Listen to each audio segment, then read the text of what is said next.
Hello friend, मैं सेल Krishna Abhishek and welcome to my YouTube channel Gurukul science world. तो बच्चों, जैसे कि सबसे पहले हम आपको की पॉइंट बता दें इस वीडियो का। इस वीडियो में हम लोग एनसीईआरटी सॉल्यूशन को डील करने वाले हैं, यानी एनसीईआरटी में एक्सरसाइज 8.1 हम लोग ट्रिगोमेट्री सीख रहे हैं। आप ये हमारा ट्रिगोमेट्री का सेकंड वीडियो। फर्स्ट वीडियो में हम लोगों ने कुछ इंपॉर्टेंट फॉर्मूले को डील किया था और इंट्रोडक्शन को डील किया था। तो अगर आपने वो वीडियो नहीं देखा है तो सबसे पहले उसे देख ले, जिससे कि आपको काफ़ी ज़्यादा हेल्पफुल होगा इस वीडियो में, क्योंकि इसमें जो भी फॉर्मूले यूज होने वाले हैं उसके पहले हम वीडियो में हम लोगों ने उसको आपको प्रोवाइड करा चुका है। तो बिना टाइम वेस्ट किए स्टार्ट करते हैं आज का वीडियो।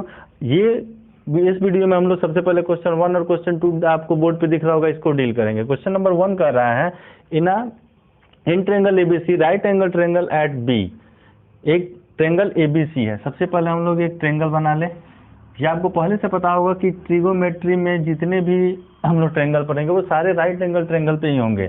तो जैसे राइट एंगल में बी बोला, यानी ये वाला हमारा एंगल हो गया बी।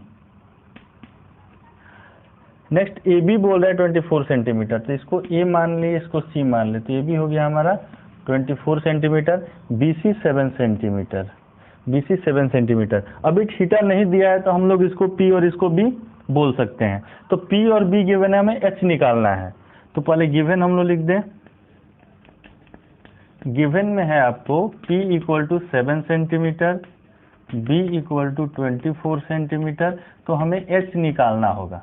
सबसे पहला काम क्या होगा ट्रिगोमेट्रिक में, जो कि तीनों जो साइड्स होते हैं उनका वैल्यू फाइंड करना। देन आफ्टर हम लोग क्वेश्चन को देखेंगे कि क्वेश्चन में क्या पूछा जा रहा है। तो हमारे पास P था, B था, H नहीं था। सबसे पहले H निकालने के लिए हमारे पास फॉर्मूला पहले से अवेलेबल है, H equal to root under P square plus B square. Hypotenuse निकालने के लिए हमें आपको बताया था कि हाइपोटेनस सबसे लॉन्गेस्ट साइड होता है। तो लॉन्गेस्ट साइड के लिए क्या करते हैं, P और B को ऐड कर दीजिए। तो P इक्वल टू है 7, यानी 7 का स्क्वायर प्लस 24 का स्क्वायर। अब H इक्वल टू हो गया आपका 7 का स्क्वायर 49 एंड 24 का स्क्वायर होता है 576। अब ये H इक्वल टू हो जाएगा 50695 74 11 1 12 625। अब 625 हम देखें तो ये किसका रूट होता है 25 सेंटीमीटर, यानी H इक्वल टू हमारा निकल गया 25 सेंटीमीटर। यहाँ तक हमने काम कंप्लीट कर लिया। यहाँ तक आप ये पाइथागोरस थ्योरम है, से आप लोग पिछले क्लास में भी पढ़े होंगे। अब क्वेश्चन में क्या कर रहा है, अब क्वेश्चन हमारा जो कह रहा है फर्स्ट नंबर, ये बोल रहा है कि साइन ए और कॉस ए का वैल्यू। तो सबसे पहले हम लोग लिखेंगे साइन ए इक्वल टू और फिर कॉस ए इक्वल टू, थोड़ा सा जगह दे के लिखें, ए इक्वल। तो ए के लिए, इस एंगल के लिए हमसे पूछा जा रहा है, ठीक है बच्चों। तो ये अब सबसे पहले साइन का वैल्यू, तो साइन का वैल्यू आप लोग पता होता है कितना होता है P/H। अब इसमें देखिए, आपको पहले हम बता चुके हैं कि जिस एंगल के लिए पूछा जाए उसके सामने वाला परपेंडिकुलर। तो ए के लिए सामने वाला परपेंडिकुलर यानी P 7 और H कितना निकाल चुके हम लोग 25। तो इसका हमारा साइन ए का वैल्यू जो होगा वो हो जाएगा P/H, यानी 7/25। वहीं कॉस ए का पूछा, तो कॉस का जो फॉर्मूला होता है वो B/H। हमने आपको बताया था पाकिस्तान हिंदुस्तान हरा भरा, पाकिस्तान भूखा पड़ा और हिंदुस्तान हरा भरा, तो उससे आप याद कर सकते हैं। अब देखिए यहाँ पे B, अभी ए के लिए बोला तो ये P, तो ये B हो गया, यानी ये हो गया 24 और H तो हमारा 25 पहले से था। यानी फर्स्ट नंबर का हम लोगों ने साइन ए कॉस ए निकाल चुका है। सेकेंड में देखिए, तो सेकेंड में क्या किया है, ये ही पूछ रहा है कि साइन सी का वैल्यू बताइए और कॉस सी का वैल्यू बताइए। कॉस सी, अब सी के लिए, अब इसको क्या करें हम लोग, इसको थीटा को हटा देते हैं। अब सी को हम लोग मान लेंगे एंगल। तो सी को एंगल मानेंगे तो इसके सामने वाला क्या परपेंडिकुलर, यानी ये P हो गया। अब साइन इक्वल टू P/H और कॉस इक्वल टू B/H। तो साइन सी के लिए P कितना 24 और H 25, यानी 24/25 और B कितना हो गया आपका, P ये था तो B 7/25, 7/25। ये हो गया हम लोगों का आंसर। काफ़ी अच्छा क्वेश्चन था, आसान क्वेश्चन था। एक बार फिर से मैं आपको बता दूं कि ट्रेंगल में सबसे पहले दिया था कि B राइट एंगल ट्रेंगल है, AB 24 है, और BC 7 है। हमने क्या किया, P था हमारे पास और B था, हमने H निकाला। इसके बाद हम लोगों ने देखा कि ये क्वेश्चन में किस एंगल के बारे में बोल रहा है, तो जिस एंगल के बारे में बोलेगा उसके सामने वाला क्या होता है, परपेंडिकुलर होता है। तो जब A के लिए बोला तो हमारा 7 परपेंडिकुलर हो गया, C के लिए बोला तो हमारा 24 परपेंडिकुलर हो गया। तो इसे आप लोग उतार ले। अब चलते हैं क्वेश्चन नंबर 2 की तरफ। देखिए क्वेश्चन नंबर 7 कह रहा है, in the given figure find tan P minus cot R। इसमें ट्रायंगल PQR है। इसमें सबसे पहले देखा जाए तो ये हाइपोटेनस से परपेंडिकुलर यानी बेस हमें निकालना है। तो सबसे पहले बिना किसी कंफ्यूजन के हम लोग क्या करेंगे, सबसे पहले बच्चों आप लोगों को गिवन लिखना है कि दिया क्या है और हमें फाइंड क्या करना है। तो दिया हुआ है P equal to 12 centimetre, H equal to 13 centimetre, तो हमें निकालना है B इक्वल टू।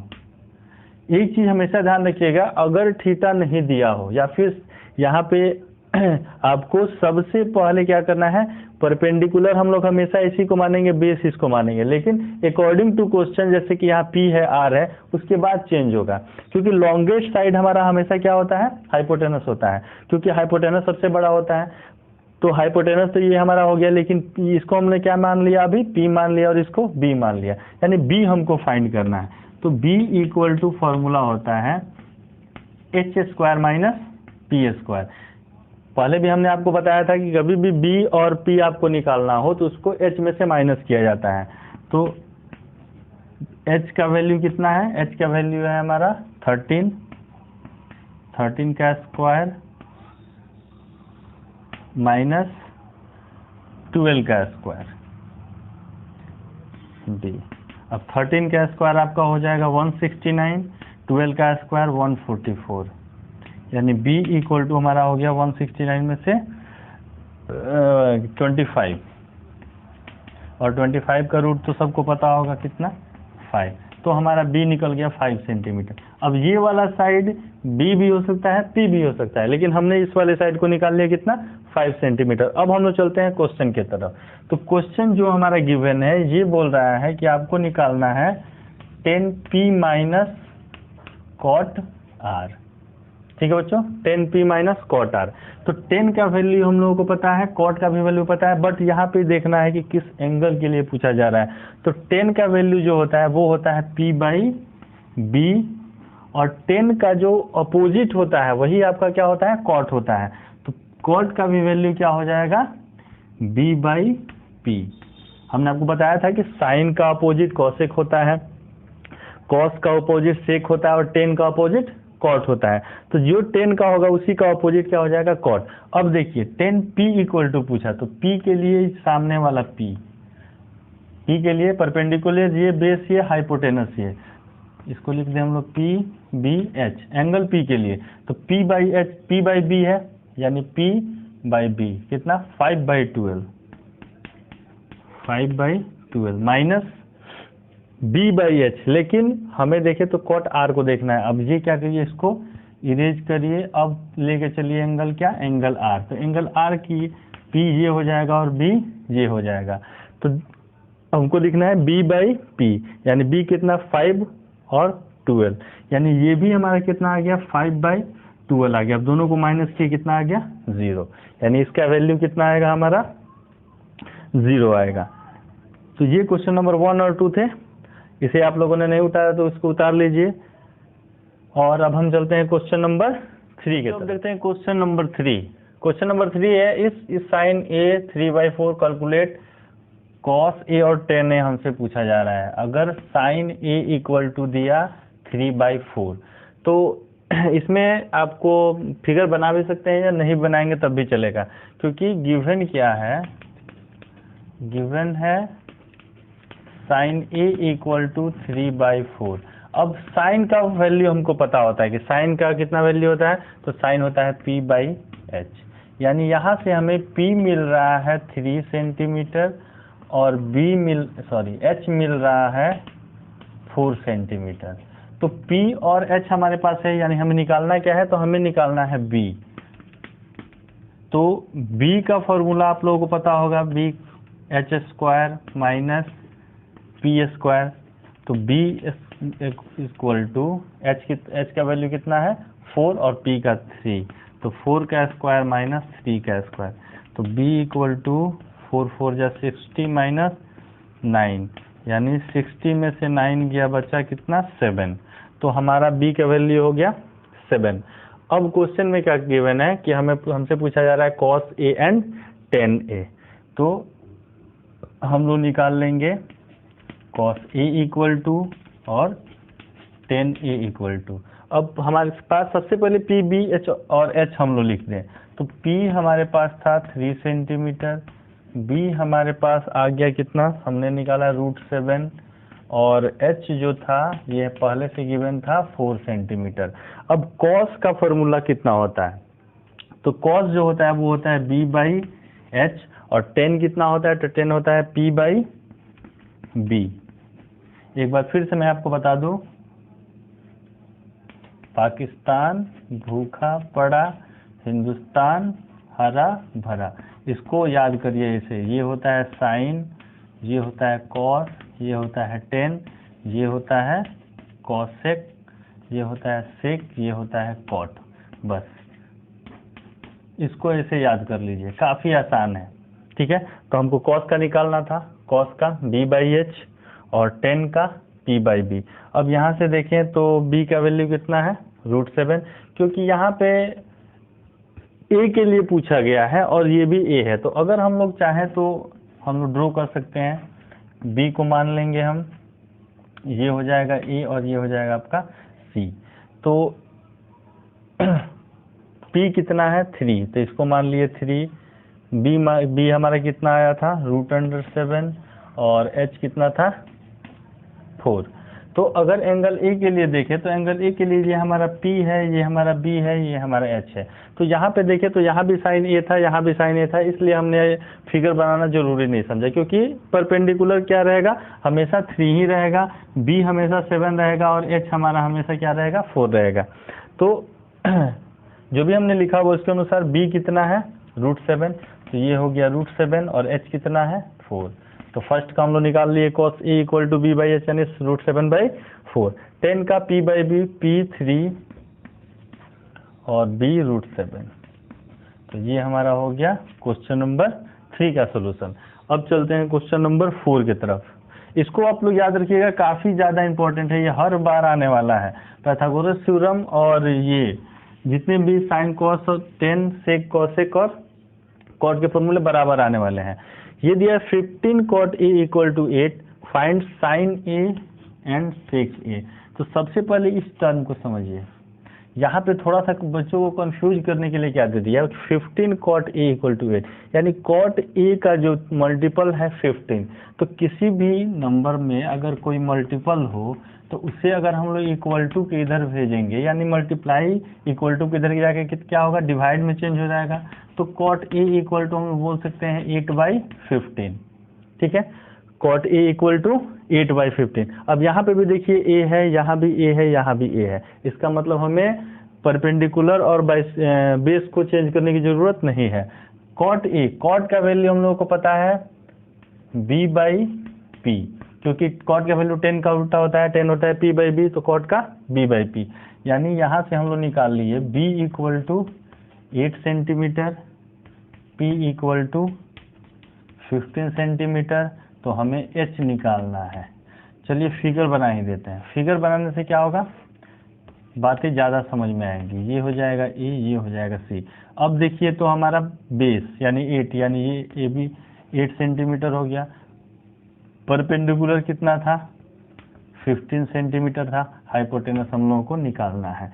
तो सबसे पहले h इक्वल टू हम लोग निकालें, तो h बराबर होता है p का स्क्वायर प्लस b का स्क्वायर।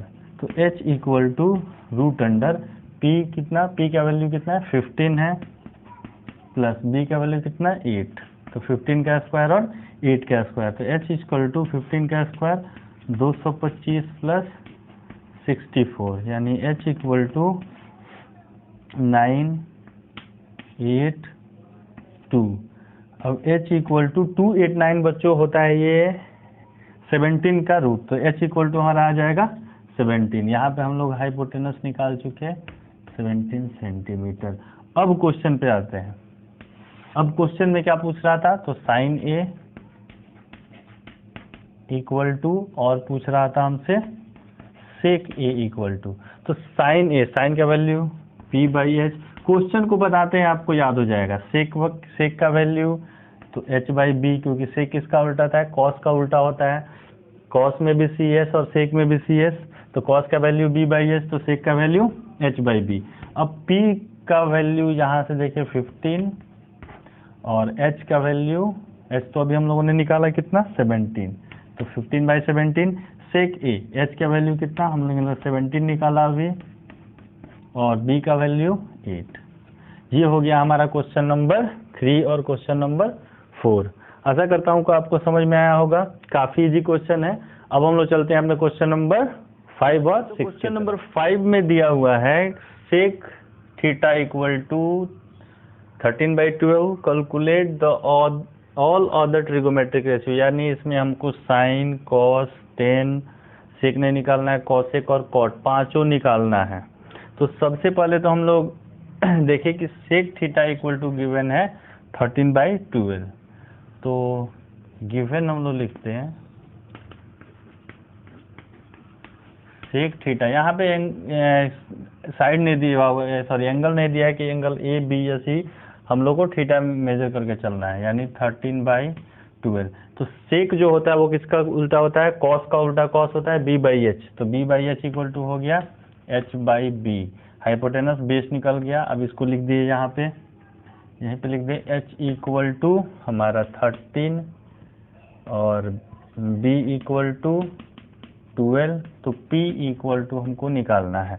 तो यहाँ पे p इक्वल टू अगर हम लोग फाइंड करें तो p का स्क्वायर यानी h का स्क्वायर माइनस b का स्क्वायर, तो p equal to root under h यानी 13 और 12, तो 13 का स्क्वायर माइनस 12 का square, p equal to 13,169, 12,144, p equal to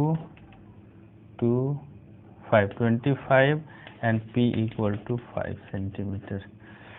चलिए p इक्वल टू निकल गया हमारा कितना, यहाँ पे लिख दे 5 सेंटीमीटर। अब हम लोगों को ये चीज़ h मालूम है, b मालूम है और p मालूम है, तो ट्रिगोमेट्रिक रेशियो हम लोग सारा लिख सकते हैं। चलिए यहाँ शुरू करते हैं हम लोग साइन से। तो साइन थीटा इक्वल टू, चलिए p by H, cos theta equal to b by H, tan theta equal to p by B. अब यहाँ से उल्टा होता है तो साइन का उल्टा कॉसेक, तो cosec theta equal to h by P. उसके बाद से कॉस का उल्टा सेक होता है, तो सेक तो गिवन है, सेक लिखने की जरूरत नहीं है। और टेन का उल्टा हो जाता है कॉट, तो cot theta equal to tan कितना है p बाई बी, तो ये हो जाएगा b बाई पी। अब चलिए यहाँ पे हम लोग क्या करें, केवल वैल्यू को पुट करते जाना है। p कितना है, p हमारा है 5, h हमारा है 13, तो 5/13। कॉस के लिए b कितना है, तो b 12, h 13, यानी ये 12/13। 10p by B, p 5/12, b 12 है, और h बाई p यानी h 13 और p हमारा है 5।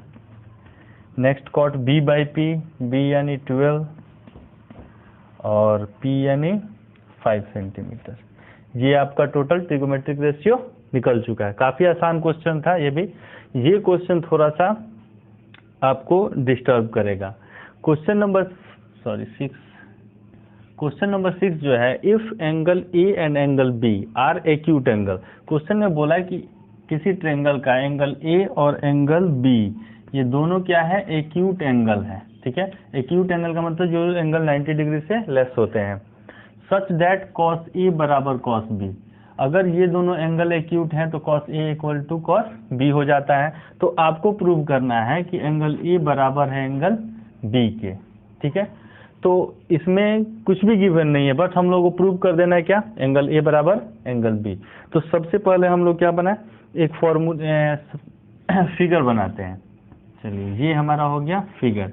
इसमें हम लोग क्या करते हैं, एंगल ए और बी एक्यूट रखना है। तो अगर आपको पता है कि ये राइट एंगल ट्रायंगल है, तो राइट एंगल ट्रायंगल है यानी एक जो होगा वो 90 डिग्री का होगा। तो अगर ए और बी एक्यूट है तो बचा क्या, सी। तो सी कितने डिग्री का, 90 डिग्री का, यानी यहाँ पे हम ले लेंगे सी, अब यहाँ पे ले लेंगे ए और यहाँ पे बी।